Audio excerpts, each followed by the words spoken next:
Thank you for tuning in to WDRB Media, the voice of the community. The only station giving you double the information and inspiration. You're listening to Total Woman, and I'm your host, yours truly, Pink Warrior. I know it's still early. It's really not lunchtime yet for some of you. So if you're at work, grab your headsets so you're able to listen to what we have planned for you today. Get your favorite drink, whether it be green tea, alkaline water, your favorite juice or smoothie.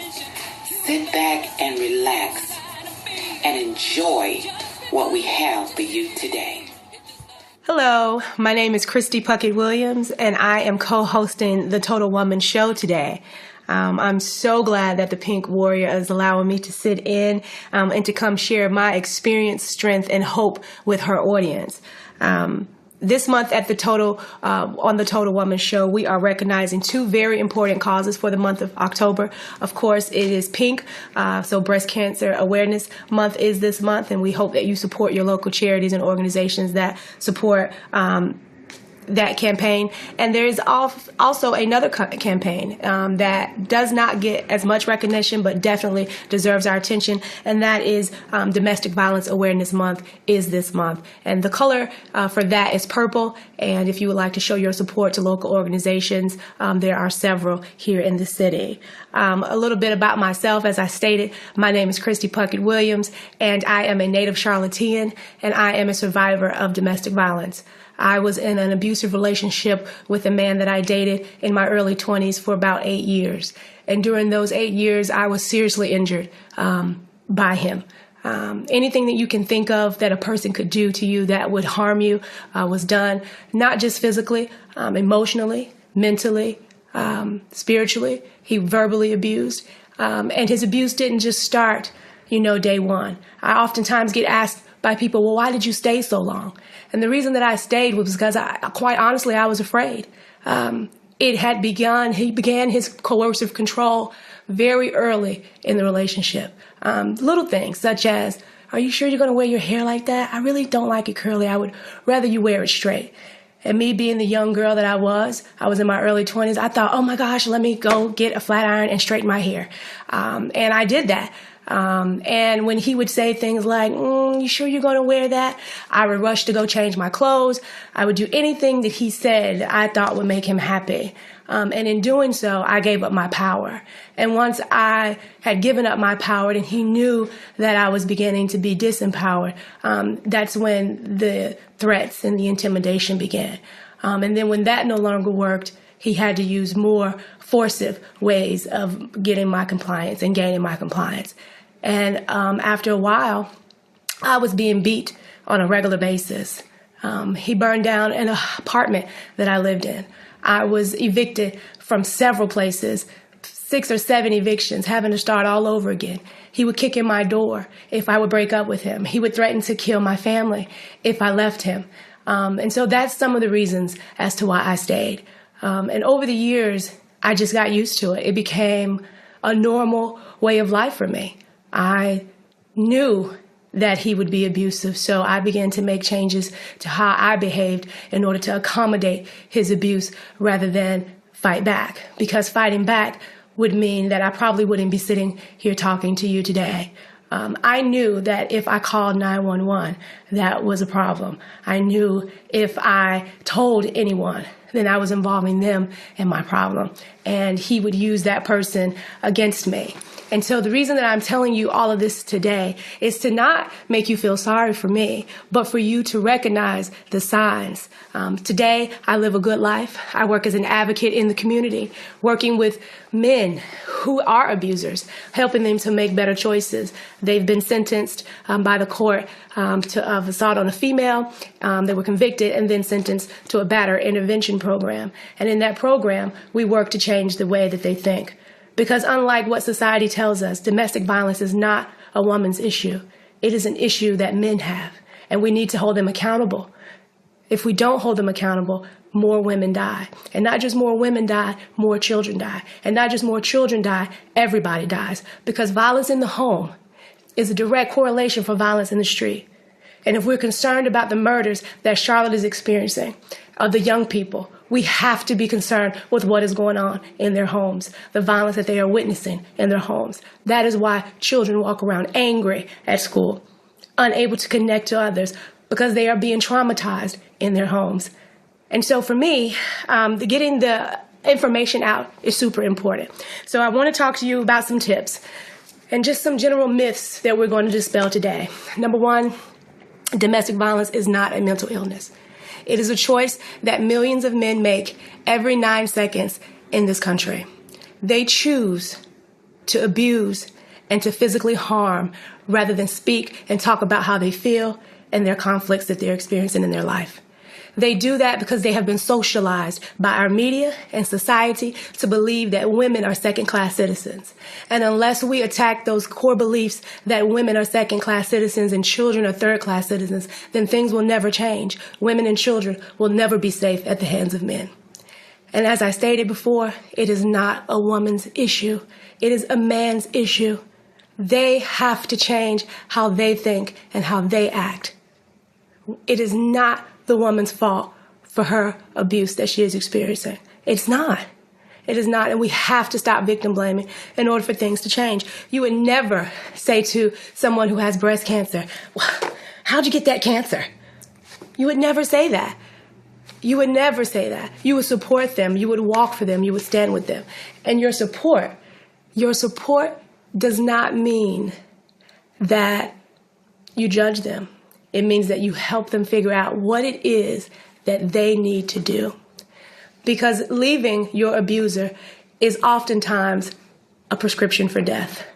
We know that law enforcement and the DAs and the judges and the police officers that come encourage women to leave, but we now know that that may not always be what needs to happen. We have to treat the victim like the expert that she is in her life. She knows what she needs to do to stay safe. And oftentimes, it is her decisions that have kept her safe this long. And also, if she does make a bad decision, it is very, very difficult when you are experiencing trauma on a daily, weekly, or regular basis to make good decisions all the time. It is difficult to do that. So when we are in our group, in my group, we talk about the power and control will. The power and control will is a will that was developed by a domestic violence program in the late 70s. And on that will, it speaks about all the ways in which a person can abuse. And on the inside of the will, it goes into great detail about the different ways that people abuse. On the outside of that will is physical violence and sexual violence, because those are the things that you can be arrested for, right? Physical violence and sexual violence, that's definitely something that you can be arrested for. But the things on the inside of the will are the things that you cannot be arrested for. And those are the things that lead up to the physical and the sexual violence. So one of the spokes on the will is coercion and threats. If someone is threatening you that if you don't do X, Y, Z, then I'm going to A, B, C, that is a problem, ladies. That is a number one sign that he is someone you probably need to ease your way out of. We had a teacher here, a professor here in Charlotte that was murdered after dating someone for 2 weeks because the story is that she thought it was moving too fast and she wanted it to slow down. And when she told him that, he murdered her. It is serious. It is serious. It is little things along the way that lead to the physical and the sexual violence. So we talked about coercion and threats. Intimidation. If someone invades your physical space when they don't like what you say or what you've done, that is a form of intimidation. They may not touch you. They may not say anything to you. But using their body language to convey a message of displeasure or a message of you need to be afraid. Throwing things, not directly at you, but just throwing things in general. That's intimidating because that's trying to scare you. You have to look at the intent. What is the intent behind the behavior? And if the intent behind the behavior is to make you afraid, that is someone you do not need to date because it will escalate. He may not beat you today, but eventually, if you stay long enough, he will feel like he can. Another one is economic abuse. That's one that oftentimes the guys in my group don't really understand in the beginning. They're like, Miss Kristie, I work, I provide for my family, and that's what a man's supposed to do. And okay, you can have that concept, but what you cannot have is that because you make the money, it is your money, and you get to decide everything that happens. So if you have money in an account, a joint account, and you come home one day and he takes all the money out because you did something he didn't like, it's economic abuse. If he gives you an allowance, tells you how much you can spend, even though you may or may not work, that can be economic abuse, because no matter who makes the money, y'all are one, and it's ours. So if it's a total him, you might want to check that out. Male privilege is another one. That is the belief that he gets to make the rules and determine for the family, for you, what is best solely. All of the abuses are really steeped in male privilege. People believe that they have the right, because they are simply male, were born male, to tell women and children what they should be doing. Sexual violence is also on the wheel. So in North Carolina, until very recently, marital rape was no such thing. It was legal to rape your wife. We have to change those mindsets. If you do not want to have sex with someone and you say no, it is rape. If they force you, if they coerce you, if they intimidate you, if they threaten you about it, that is not someone you need to date, and it is someone you do not need to marry. Girls 16 to 24 are the ones that are most likely to be abused in our society. 16 to 24. That means young ladies, teenagers, college students are more likely to be abused than anyone in this country. I was 21 when my abuse began, and it took me 8 years to get out. My entire 20s was spent fighting, arguing, hospital visits, getting kicked out, DSS, drugs, alcohol to erase the pain that just came back when I came down or sobered up. A lot can happen. You can lose your life. I tell people that the girl after me, she that dated my boyfriend, she didn't believe that he would beat her. She thought that, oh, well, he doesn't beat me. That's you guys' issue. And she had some health issues, and he beat her one day so severely that she died as a result of her injuries. So the very next girl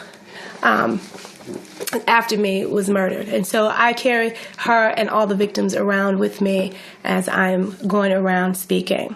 There are some agencies that you can contact if you are experiencing domestic violence here in Charlotte, North Carolina. As a victim, you should call Safe Alliance. Look it up online. It is safealliance.com here in Charlotte, and they help victims. If you are currently being abused, you need to speak with an advocate who can help you to make a plan, a safety plan, so that you can decide how it is that you would like to proceed. If you feel like you know someone who is an abuser and would benefit from services, then you can contact Impact Family Violence Services. They are a batterer intervention program, and they work with men who have been convicted or who would just like to attend for their own personal reasons in a group setting. Well, I'm going to wrap up now. Thank y'all so much for listening. I hope you learned something today. Thank you for joining me and the Total Woman Show, as well as I would like to thank the Pink Warrior for allowing me to co-host today. Thanks so much, guys. Join us each Thursday morning at 11:30 a.m. Eastern Standard Time on WDRBmedia.com, the voice of the community. For double the information and inspiration, check out our Facebook page for Total Woman, where we will post a broadcast if you miss it. Email me at totalwoman63@gmail.com if you have comments or questions. If you would like to be a sponsor of this broadcast, send me an email or inbox me on the Total Woman Facebook page. Make sure you have given your best today, because your best is all that you owe. God bless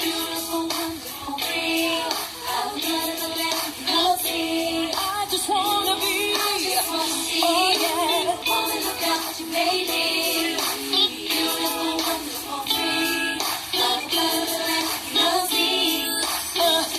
All I'm saying, I'm walking in authority. I'm living God's plan for me. I'm a mother.